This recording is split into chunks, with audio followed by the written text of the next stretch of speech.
netizen semua dan masyarakat.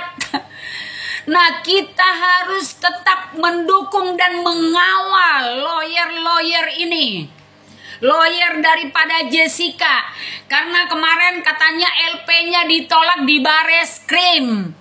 Nah, sekarang mereka mendapat arahan harus melapor ke Dumas Pengaduan Masyarakat. Dan surat itu ditujukan kepada Kapolri, yaitu Bapak Listio. Yang menerima laporan adalah sekretariat umumnya. Dan telah ada tanda terimanya, kita lihat gitu loh. Nah, netizen semuanya harus mengawal. Jangan sampai lawyer ini menjadi seperti bola. Dioper sana, dioper sini. Tapi nggak apa-apa. Dengan kerendahan hati ngikutin aja apa yang maunya mereka.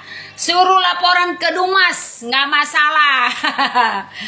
Tapi kami tetap berdoa untuk 3.800 lawyernya Jessica yang mendukung Jessica. Kami berdoa agar tetap sehat, tetap semangat, dan bisa membongkar kasus kopi sianida. Itu aja. Nah, kalau masalah PK netizen, saya yakin lawyer ini sudah menemukan novum. Begitu. Tapi yang terpenting, kasus Jessica Wongso kembali hangat. Pakar hukum curiga soal ART. Kasus yang sengaja. Sebelum kita mulai, silakan klik tombol subscribe terlebih dahulu agar tidak ketinggalan info menarik lainnya. Sebagaimana diketahui, Jessica Wongso sudah dinyatakan bersalah dan mendapat hukuman 20 tahun penjara. Kasus yang dikenal sebagai kasus sianida dan telah lama berlalu ini kembali membuat banyak pihak meragukan Jessica Wongso sebagai pembunuh Mirna. Pasalnya, banyak kejanggalan-kejanggalan yang diungkap kuasa hukum dan kurangnya bukti-bukti. Salah satunya yang menjadi kecurigaan banyak pihak adalah asisten rumah tangga ART Jessica Wongso yang katanya telah membuang celana milik Jessica, di mana celana tersebut menjadi celana yang digunakan Jessica saat kejadian berlangsung dan diduga tempat menyimpan racun sianida.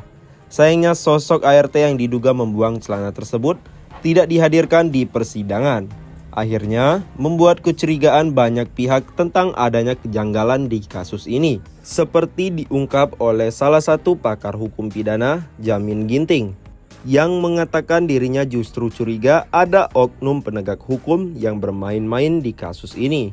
Katanya Jessica meletakkan sianida di dalam celana dan dimasukkan, lalu celananya robek. Itu sudah digembos-gemboskan waktu penyidikan saya ikuti, kata Jamin, seperti dikutip dari cuplikan video wawancara yang diunggah akun TikTok @shortstudio. Sekarang asisten rumah tangga atau ART menghilangkan celana tersebut.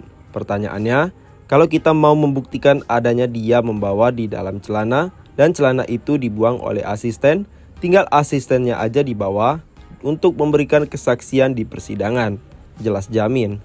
Kan jawabannya sudah bisa menjadi keyakinan hakim. Kok hal seperti ini nggak dihadirkan di persidangan? Katanya, menurut Jamin, kasus ini bisa jadi sengaja ditutupi dan dimanfaatkan oleh pihak tertentu.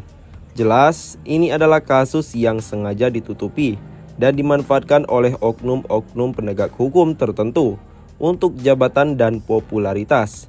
Tulis keterangan akun tersebut. Kapus Penkum, Kejaksaan Agung klarifikasi isu perhatian khusus kasus Jessica Wongso. Kasus yang kami tangani berjumlah ribuan. Kapus Penkum Kejaksaan Agung atau Kejagung, Ketut Sumedana menyatakan bahwa tidak ada perhatian khusus terkait kasus Jessica Wongso. Kasus kopi sianida yang melibatkan Jessica Wongso kembali menjadi topik pembicaraan. Dan banyak pihak menganggap bahwa terdapat beberapa kejanggalan dalam kasus tersebut.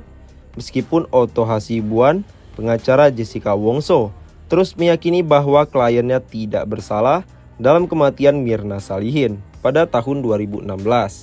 Sumedana bersama ribuan tim advokat menyatakan kesiapannya untuk membela Jessica Wongso.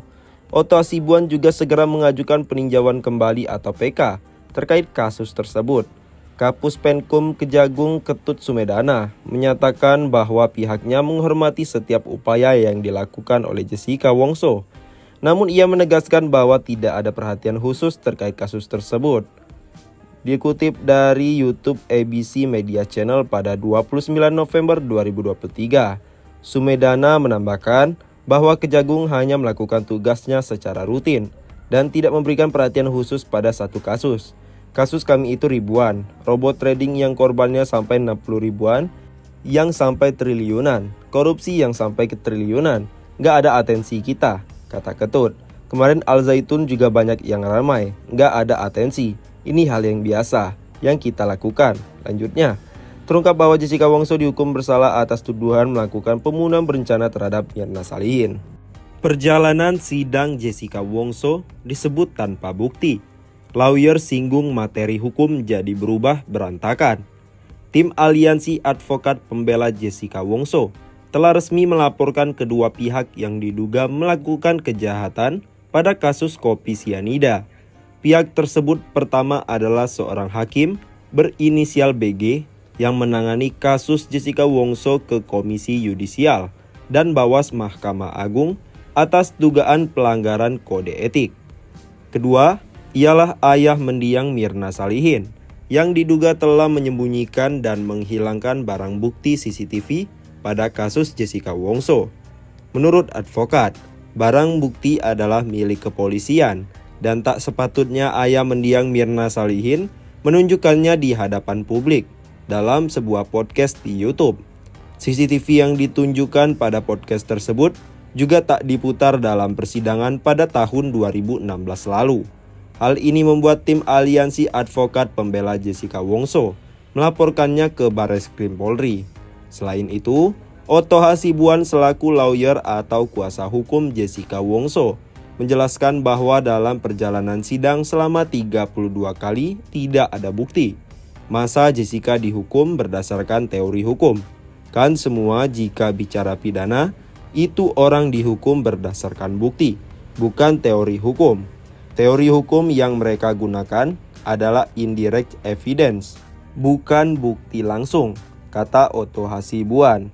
Dikutip dari YouTube Intense Investigasi pada Selasa, 5 Desember 2023. Selain itu, ia juga menyebut bahwa indirect evidence atau bukti tidak langsung bisa saja dipakai apabila ada bukti dan fakta-fakta penguat lainnya. Ini coba bayangkan, autopsi aja tidak ada. Jika tidak ada otopsi, kasus ini tidak boleh naik ke pengadilan, jelasnya. Dan bisa-bisanya pengadilan mengadili perkara yang tidak diotopsi. Lanjutnya, lebih lanjut, Otto Hasibuan menyinggung pelajaran pada materi hukum di dalam Fakultas Hukum.